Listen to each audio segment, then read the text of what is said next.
Hello बच्चों। तो हम लोगों ने लास्ट वीडियो में पढ़ लिया था इलेक्ट्रिक चार्ज के बारे में। हम लोग इलेक्ट्रिक स्टैटिक्स रिवाइज कर रहे हैं, क्लास 12 फिजिक्स। मैं हूं अक्षय भटनागर और मैं स्वागत करता हूं आपका अपने यूट्यूब चैनल फिजिक्स पर। Thank you so much for supporting me for first video.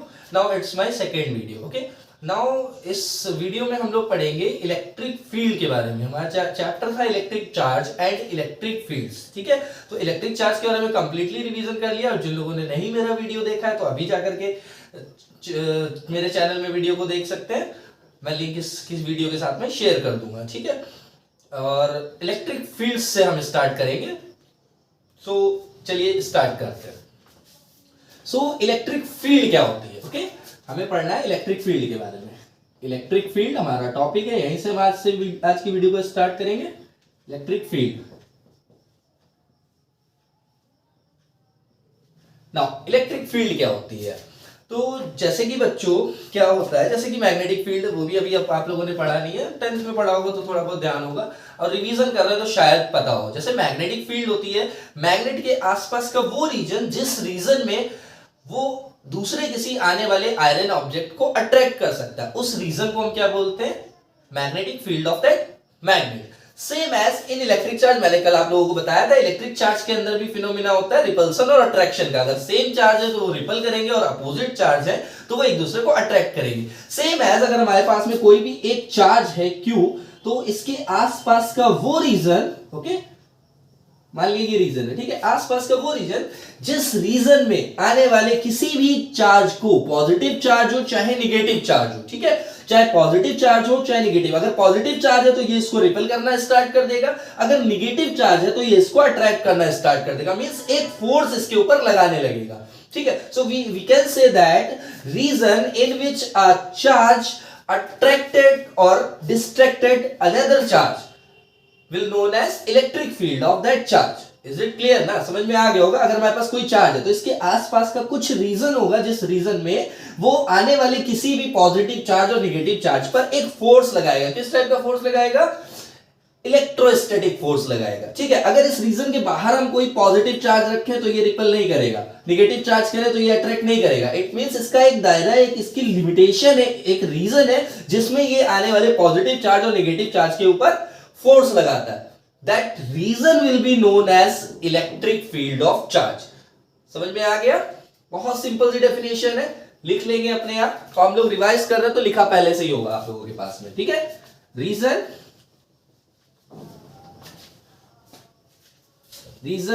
in which a charge can be attract or distract another test charge known as electric field of that charge. Now ये electric field होती कैसे, दिखती कैसी है? So invisible है, हम इसको केवल एज्यूम कर सकते हैं। अगर हमारे पास में कोई भी पॉजिटिव चार्ज है तो हम इसकी इलेक्ट्रिक फील्ड को देख नहीं सकते, केवल एज्यूम कर सकते हैं। प्रैक्टिकली हम इसको पता कर सकते हैं कि इसकी इलेक्ट्रिक फील्ड कैसी है। तो जैसे कि पॉजिटिव चार्ज है, अगर हमारे पास कोई पॉजिटिव चार्ज है तो इसकी जो इलेक्ट्रिक फील्ड होती है वो आउटवर्ड्स होती है, कुछ इस तरीके से, मींस बाहर की तरफ जाते हुए।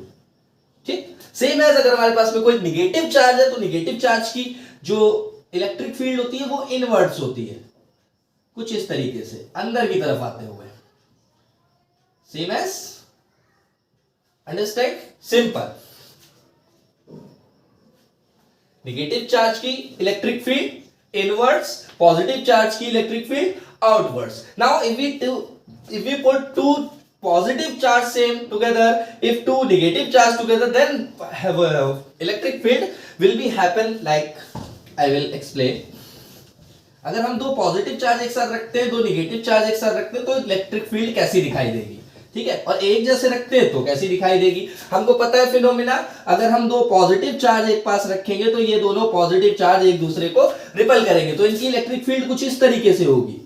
दोनों की आउटवर्ड्स है। ठीक है, अब इसकी भी इलेक्ट्रिक फील्ड आउटवर्ड्स जा रही है, इसकी भी इलेक्ट्रिक फील्ड आउटवर्ड्स जा रही है, तो दोनों एक दूसरे को रिपेल करेगी। कुछ इस तरीके से इसकी इलेक्ट्रिक फील्ड बनेगी, लाइक दिस।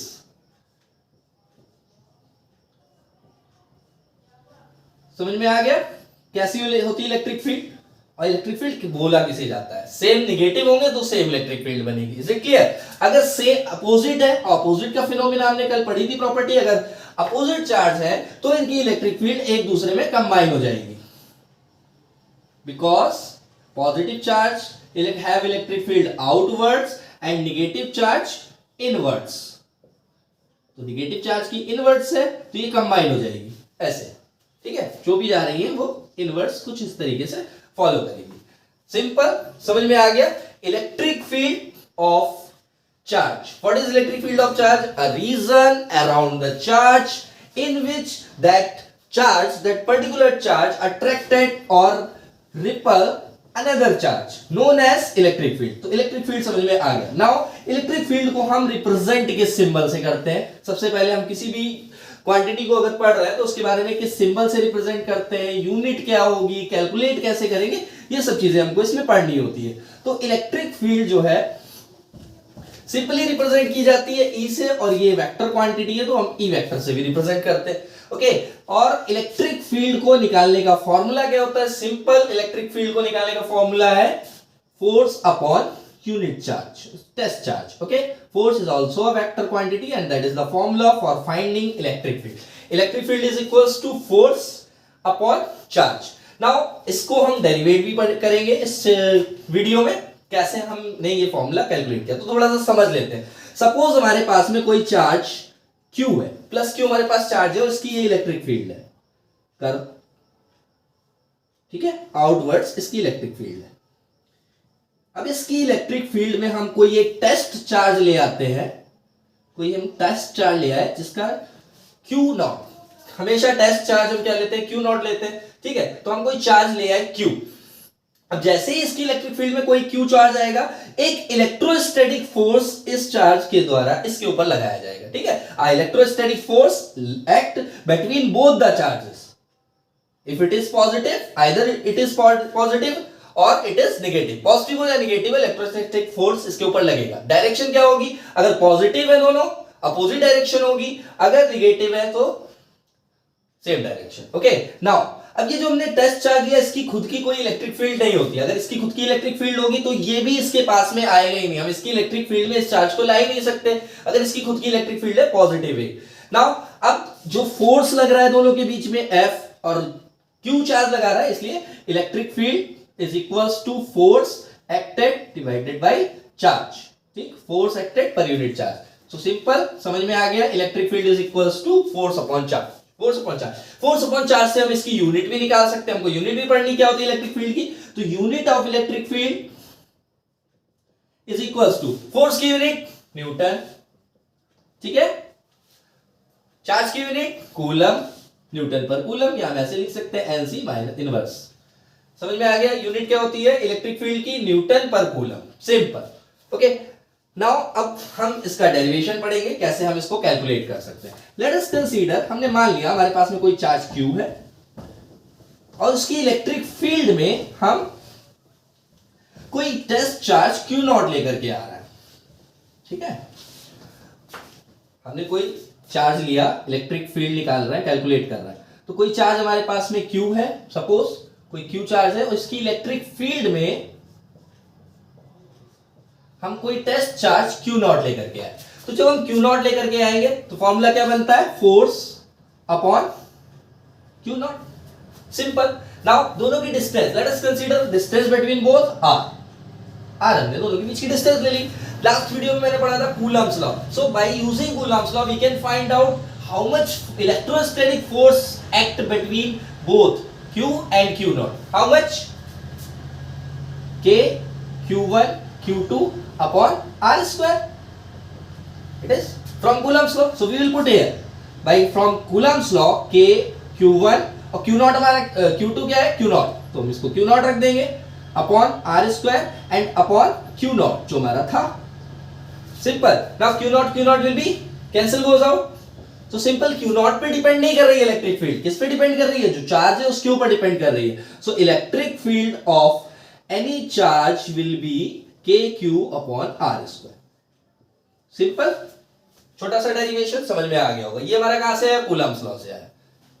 नोट कर लीजिए, नोट होगा, क्या नोट करेंगे? नोट है ही, पहले से ही रिवीजन कर रहे हैं। नाउ अब electric field KQ by R square. अब अगर पूछ लिया जाता है इलेक्ट्रिक फील्ड की वेक्टर फॉर्म बताइए, तो वेक्टर फॉर्म के लिए क्या क्या करते हैं? सिंपल सा है। वेक्टर फॉर्म क्या? वेक्टर मतलब क्या? Vector means quantity which have direction, magnitude तो सभी क्वांटिटीज के पास में होता है, तो क्वांटिटी जिसके पास में डायरेक्शन भी, यानी कि हमारे पास मैग्नीट्यूड है, हमें डायरेक्शन चाहिए, डायरेक्शन के लिए हम इस डिस्टेंस की डायरेक्शन को ऐड कर देते हैं। डायरेक्शन कैसे ऐड की जाती है? वेक्टर फॉर्म के लिए, वेक्टर फॉर्म के लिए डायरेक्शन कैसे ऐड करेंगे?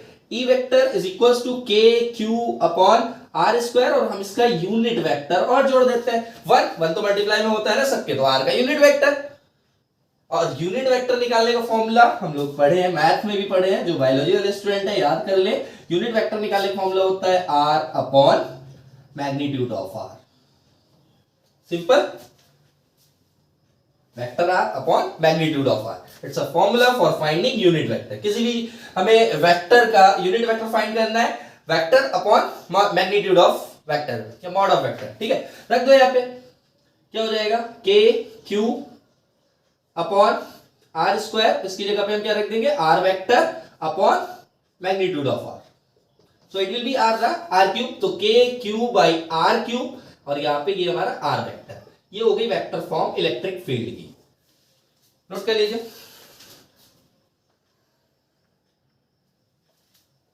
Simple, electric field is equals to K Q R cube, और ये आर स्क्वायर ही है, देखो ये आर लिखा है ना वेक्टर, इसका मैग्नीट्यूड निकालोगे कट जाएगा, आर स्क्वायर ही रह जाएगा, सो है K Q by R square, याद रखेंगे। ये सेम फॉर्मूला है जैसे कि फोर्स कैलकुलेट करने के लिए, इलेक्ट्रोस्टैटिक फोर्स के लिए K Q one Q two by R square, ऐसे ही इलेक्ट्रिक फील्ड कैलकुलेट करने के लिए K Q by R square. Same as potential हम नेक्स्ट चैप्टर में रिवाइज करेंगे, तो पोटेंशियल में भी यही है, K Q one Q two upon R square, R रह जाता है। ये सेम कूलम्ब्स लॉ से ही फाइंड किए गए, ये सारे डेरिवेशन एक ही जैसे हैं लगभग। अगर कूलम्ब्स लॉ हमने अच्छे से पढ़ लिया है तो हम बाकी डेरिवेशन को इजीली फाइंड कर सकते हैं। नाउ इलेक्ट्रिक फील्ड यूनिट पता चल गई, कैसे हम डेरिवेशन करके इसको कैलकुलेट कर सकते हैं, इलेक्ट्रिक फील्ड होती क्या है, ठीक है। किसी भी चार्ज की वजह से इलेक्ट्रिक फील्ड क्रिएट होती है, each charge have its own electric field. Q not की बात अलग है, उसको हमने टेस्ट चार्ज कंसीडर किया था, तो उसकी कोई इलेक्ट्रिक फील्ड हमने कंसीडर नहीं की थी, क्योंकि वो टेस्ट चार्ज है बहुत ही छोटा, तो उसकी कोई इलेक्ट्रिक फील्ड हमने कंसीडर नहीं की। अब बात आती है इलेक्ट्रिक फील्ड से रिलेटेड हमारा टॉपिक है इलेक्ट्रिक फ्लक्स। क्या होता है electric flux? So electric flux अगर हम कहें तो कह सकते हैं किसी भी एरिया से, किसी भी रीजन से परपेंडिकुलर जो इलेक्ट्रिक फील्ड लाइंस पास होती है, उनके नंबर को हम इलेक्ट्रिक फ्लक्स बोलते हैं, ठीक है। इलेक्ट्रिक फ्लक्स, ये हमारा नेक्स्ट टॉपिक था, इलेक्ट्रिक फ्लक्स।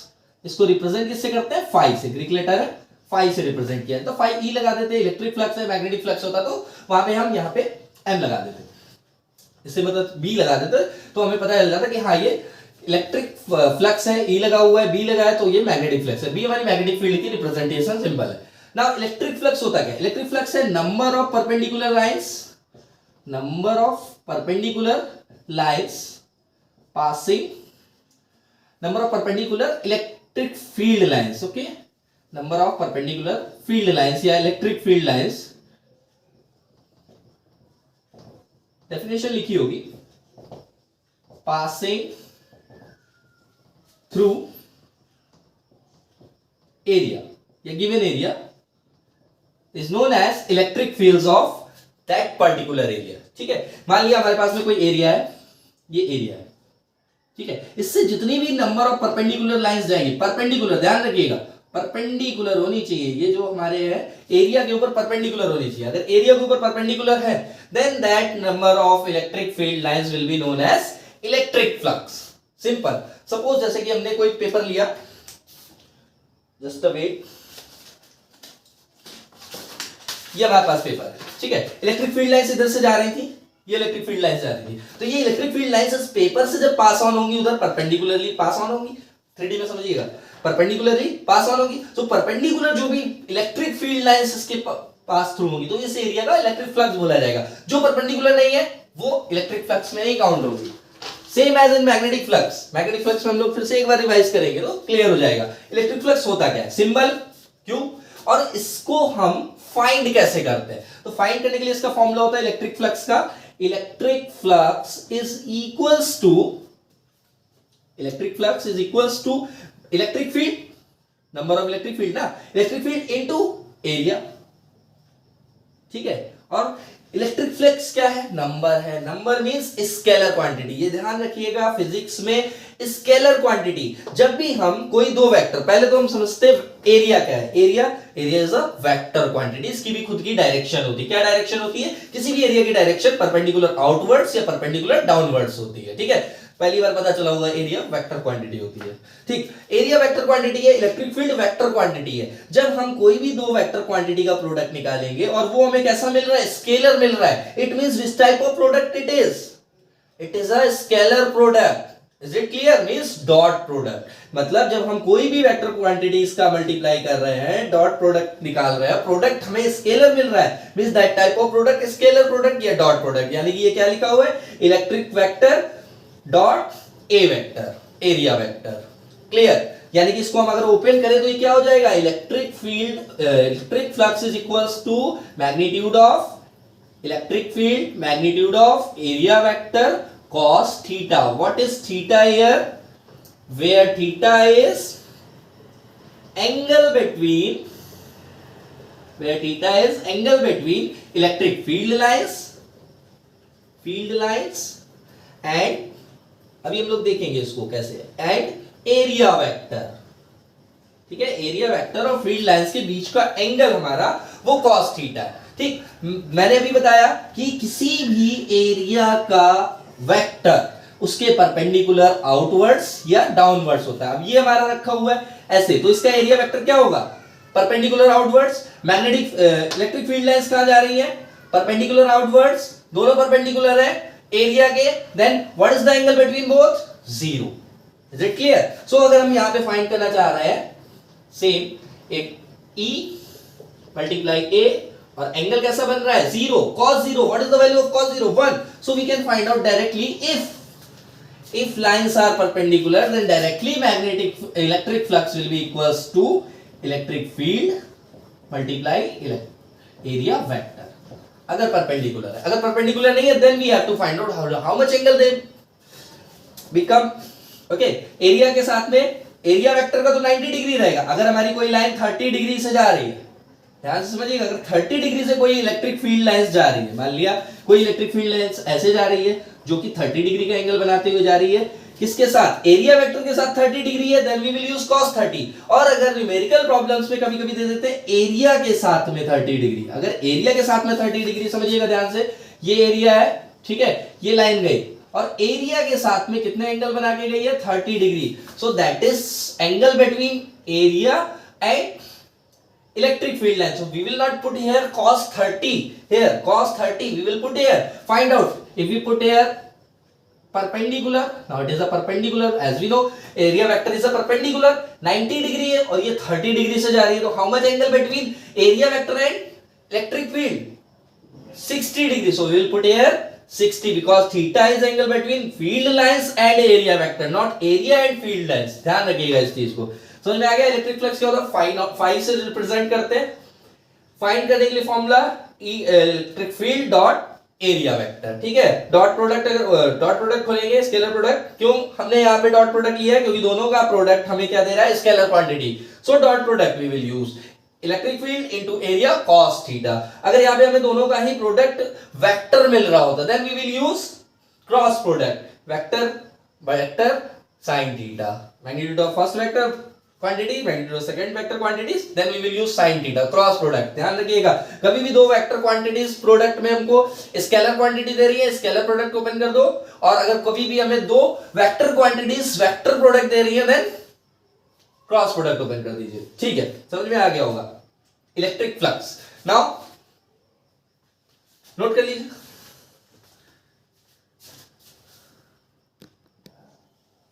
ओके, नोट हो गया होगा। हाँ, एक और चीज, इसकी यूनिट हम किसी भी वेक्टर और स्केलर क्वांटिटी, कोई भी क्वांटिटी हो, उसके फॉर्मूले से उसकी यूनिट को आसानी से फाइंड कर सकते हैं। फॉर्मूला क्या है इसका? E इंटू ए, ठीक है। फ्लक्स, इलेक्ट्रिक फील्ड की यूनिट न्यूटन पर कूलम, एरिया की यूनिट मीटर स्क्वायर। सो क्या है? Newton metre square per coulomb. Note कर लीजिए, simple. Now next we will read after electric flux electric flux से रिलेटेड टॉपिक है तो हम इसको पहले पढ़ लेते हैं, बाकी टॉपिक्स अगर रह जाते हैं तो हम इसको नेक्स्ट वीडियो में भी कवर कर सकते हैं, छोटे छोटे टॉपिक रह जाएंगे। नेक्स्ट हमारा टॉपिक आ रहा है, बहुत ही इंपॉर्टेंट है, most important in this book, Gauss law. क्या है Gauss law? What is the statement of Gauss law? We will read. पढ़ा होगा, एक बार रिवाइज कर लो माइंड में, अगर पढ़ा हो, अगर याद आ रहा हो तो देख लो। देखिए कितना याद है फर्स्ट चैप्टर का अभी तक, नेक्स्ट मंथ एग्जाम है।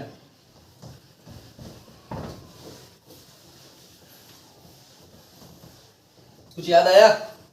नहीं याद आया तो गॉस लॉ। गॉस लॉ क्या है, या गॉस थ्योरम भी बोलते हैं। गॉस थ्योरम के according electric flux of closed surface, electric flux of closed surface is 1 upon epsilon naught, पता ही है क्या है ये primitive, 1 upon epsilon naught times of charge या q, 1 upon epsilon naught time of q, times of q means charge inside ध्यान रखिएगा, inside closed surface। ठीक है, गॉस लॉ केवल क्लोज 3D डायग्राम्स के लिए, ठीक है, और क्लोज सरफेस मींस 3D। ध्यान रखिएगा 3D की बात हो रही है, जैसे कि हमारा स्फीयर हो गया, सिलेंडर हो गया, 3D पढ़ा होगा ना, surface area and volume 10th में था बायोलॉजी वालों, ध्यान है। और कोन है 3D ऑब्जेक्ट, क्यूब है, क्यूबाइड है, ये सब 3D ऑब्जेक्ट्स है, तो ये 3D ऑब्जेक्ट्स के लिए एप्लीकेबल है, और इन सभी 3D ऑब्जेक्ट्स में ही हम इस लॉ को यूज कर सकते हैं। क्लोज्ड सरफेस होना चाहिए, पढ़ा होगा गॉसियन सरफेस। क्या होते हैं गॉसियन सरफेस? गॉसियन सरफेस होते हैं closed surfaces like 3D diagram, sphere, cylinder, cylinder भी क्लोज, ओपन नहीं, क्लोज सिलेंडर, ठीक है, cone, cuboid, cube, these all are 3D shapes, पढ़े होंगे आपने, ठीक है। सपोज क्यू चार्ज है, तो क्यू चार्ज इस स्फीयर के अंदर है, इनसाइड है ना, तो हम गॉस लॉ लगा सकते हैं, डायरेक्टली बता सकते हैं इलेक्ट्रिक फ्लक्स कितना होगा। इलेक्ट्रिक फ्लक्स होगा q times of 1 upon epsilon not, so q by epsilon not. Simple statement समझ में आ गया, अब इसका डेरिवेशन भी पढ़ेंगे हम लोग, समझ गए? सिंपल, जैसे q चार्ज रखा हुआ है, मिड में रखा हुआ है q चार्ज सिलेंडर में, क्या फॉर्मूला हो जाएगा? Epsilon naught equals to q by electric flux equals to q by epsilon naught. Charge कितना रखा है? 2q रखा है, इसको 2 कर दीजिए, 5q रखा है, 5 कर दीजिए, 5q पर epsilon not. Simple, Gauss law का यूज करके हम इलेक्ट्रिक फ्लक्स डायरेक्टली कैलकुलेट कर सकते हैं। अब ये गॉस थ्योरम जो है आई कहां से? क्या स्टेटमेंट है? Electric flux of closed surface, closed surface बताया मैंने कैसे होते हैं, is 1 upon epsilon naught times of q inside the closed surface, inside the closed surface. Close surface के बीच में अंदर कितना, इनसाइड है, आउटसाइड नहीं, इनसाइड, ध्यान रखिए, नोट कर लीजिए, फिर हम इसका डेरिवेशन भी पढ़ते हैं। अब हम डेरिवेशन पढ़ेंगे। क्या था हमारा? Electric flux is equals to q upon epsilon naught by Gauss law. Gauss law applicable सब जगह नहीं है, अगर क्लोज सरफेस होगा, गॉसियन सरफेस होगा, 3D होगा, चार्ज यूनिफॉर्मली डिस्ट्रीब्यूशन, वो हम पढ़ेंगे कि क्या क्या लिमिटेशंस हैं अगर हम गॉस लॉ को यूज करके इलेक्ट्रिक फ्लक्स कैलकुलेट करना चाहते हैं। तो सबसे पहले हम इसका डेरिवेशन पढ़ते हैं, ये आया कहां से? लेट अस कंसीडर, हमने मान लिया हमारे पास में कोई एक स्फीयर है, ठीक है, स्फीयर के अंदर कोई चार्ज q रखा हुआ, ठीक। अब ये q चार्ज है तो इसकी कुछ इलेक्ट्रिक फील्ड होगी, पॉजिटिव है या नेगेटिव है, इलेक्ट्रिक फील्ड तो होगी ना इसकी, तो ये इलेक्ट्रिक फील्ड ऐसे होगी कुछ इस तरीके से, क्लियर और नॉट? ठीक। अब ये इलेक्ट्रिक फील्ड इस सरफेस से, ये इसका सरफेस है, ठीक है, r रेडियस मान लेते हैं इसकी, इस सरफेस से कुछ पास ऑन होगी, ठीक है भैया, ठीक है, इस एरिया से परपेंडिकुलर इलेक्ट्रिक फील्ड लाइंस जा रही हैं, तो कुछ इलेक्ट्रिक फ्लक्स भी बनेगा, वही इलेक्ट्रिक फ्लक्स हमको कैलकुलेट करना है, ठीक है। तो लेट अस कंसीडर, हमने एक छोटा सा एरिया ले लिया, छोटे से एरिया को कैसे लिखते हैं? ds, ठीक। तो इलेक्ट्रिक फ्लक्स क्या हो जाएगा यहाँ पे? Electric flux is equals to, कैसा है फ्लक्स हम कैलकुलेट कर रहे हैं? छोटे से एरिया का ना, तो फ्लक्स भी छोटा होगा, तो इसको भी हम d फाई लिख लेते हैं। So d phi is equals to E electric field, जो भी हमारी electric field, dot area, surface area ना, एरिया हमने मान लिया dA है, छोटा सा एरिया, ठीक। इज इट क्लियर और नॉट? छोटे से सरफेस का छोटा सा एरिया हमने मान लिया, इसकी कुछ इलेक्ट्रिक फील्ड ई ले ली, ठीक, सिंपल। सेम एज अगर हम यहां पे कैलकुलेट करें तो यहां पे भी इसके पास कुछ इलेक्ट्रिक फ्लक्स होगा, यहां पे भी कुछ इसके पास में इलेक्ट्रिक फ्लक्स होगा, ठीक है। सेम एरिया सेम अमाउंट ले रहे हैं तो इसका भी कुछ इलेक्ट्रिक फ्लक्स होगा, यहां पे भी कुछ इलेक्ट्रिक फ्लक्स होगा, हर जगह हर पॉइंट पे इसके पास में इलेक्ट्रिक फ्लक्स होगा, ठीक। छोटा छोटा एरिया अगर हम ले लेते हैं। अब हमने इंटीग्रेशन पढ़ा है, डिफरेंशिएशन पढ़ा है, बायोलॉजी वालों को शायद नहीं पता होगा, 11th में अगर पढ़ा है तो बहुत अच्छी बात है। क्या मतलब होता है इंटीग्रेशन का? इंटीग्रेशन का मतलब होता है समेशन। अगर हम सभी सेम चीजों को, अगर सेम है, यूनिफॉर्मली डिस्ट्रीब्यूटेड है, इंटीग्रेट कर दें तो हमें चीज एक वापस मिल जाती है, ऐड हो जाते हैं, ठीक है। डिफरेंशिएशन मींस हम उसको फैक्टराइज कर देते हैं, छोटे छोटे टुकड़ों में डिवाइड करते हैं। दोनों ही एक दूसरे के अपोजिट है, इंटीग्रेशन डिफरेंशिएशन दोनों ही एक दूसरे के अपोजिट टर्म्स है, ठीक है। सपोज हमारे पास में कोई बॉल थी, हमने इसको डिफरेंशिएट किया तो ये छोटे छोटे बहुत सारे पार्ट्स में डिवाइड हो गई, ठीक। हमने क्या किया? डिफरेंशिएट किया, dy बाई एक्स की रिस्पेक्ट में या किसी भी रिस्पेक्ट में डिफरेंशिएट किया। अगर हम इसको dy बाई dx, इसको अगर हम वापस इंटीग्रेट कर दें, ठीक है, तो ये सभी ऐड होकर के वापस एक सेम बॉल बना ले। Is it clear? थोड़ा सा माइंड में आ जाएगा आपके, ठीक है। सेम एज हमने क्या किया यहां पे? हमने यहां पे एक छोटे से एरिया का कैसा एरिया है? D A. ये एरिया कैसा है? डी ए, ठीक। इस छोटे से एरिया का हमने इलेक्ट्रिक फ्लक्स कैलकुलेट, वो भी इसी की तरह बहुत छोटा सा होगा, स्मॉल सा, ठीक है। अब हम क्या करें? ऐसे ही अगर हम इसको दोनों तरफ से इंटीग्रेट कर देते हैं तो ये छोटा सा एरिया इंटीग्रेट होके अपने बराबर के सभी एरिया को ऐड करेगा और एक कंप्लीट सरफेस एरिया बना देगा। किसका?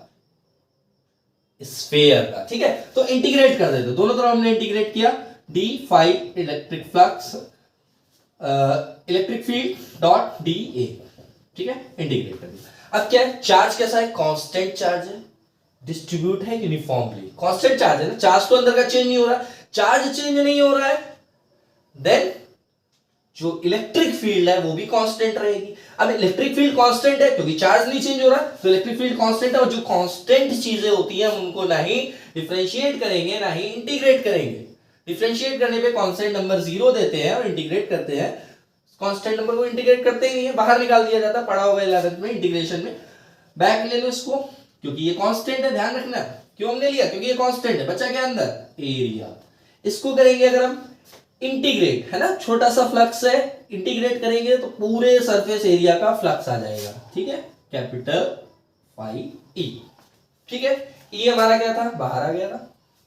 अब एरिया, सरफेस एरिया क्या होता है? छोटा सा एरिया ऐड करेंगे तो पूरा सरफेस एरिया बन जाएगा, और सरफेस एरिया क्या होता है? स्फीयर का पढ़ा होगा 4 पाई आर स्क्वायर। आर क्या है? आर इसकी जो हमने रेडियस एज्यूम की थी, ठीक है। अब एप्सिलॉन इलेक्ट्रिक फील्ड का फॉर्मूला क्या होता है बताएं जरा। अभी हमने पीछे वीडियो में पढ़ा है, फॉरवर्ड बैकवर्ड करके आप देख सकते हो। इलेक्ट्रिक फील्ड का फॉर्मूला होता है K Q by R square, है ना, के क्यू बाई आर स्क्वायर। ये हमारा क्या है? 4 पाई आर स्क्वायर।